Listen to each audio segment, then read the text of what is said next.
Bonjour à tous, aujourd'hui nous allons parler de l'expression panem et circens, qui est un terme latin et qui se traduit littéralement par du pain et des jeux en français.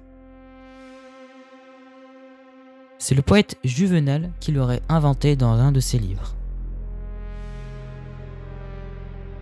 Avant de commencer, nous allons vous expliquer le terme court-termiste. En effet, c'est un terme peu commun. Cet adjectif est employé pour parler d'un projet organisé qui est réalisé sur une durée très courte afin d'obtenir des résultats rapides. Un exemple moderne, les soldes. Attaquons sans plus tarder.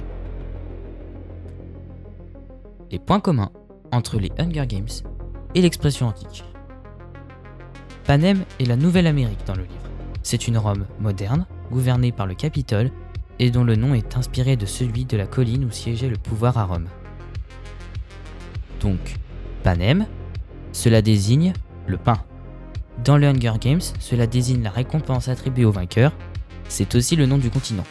Dans l'Antiquité, la distribution gratuite de nourriture.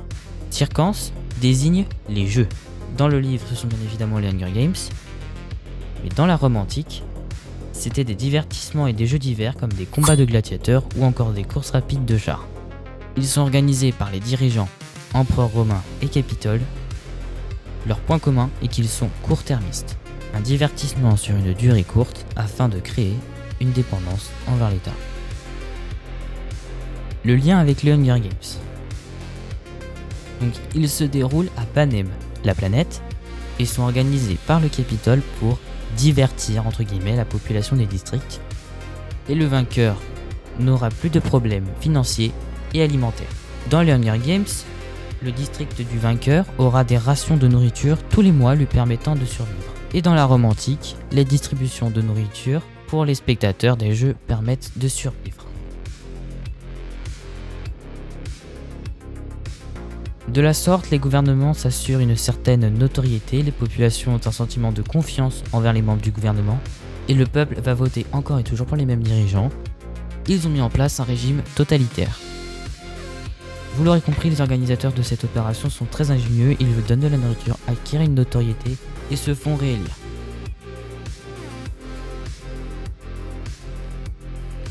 Du point de vue du Capitole.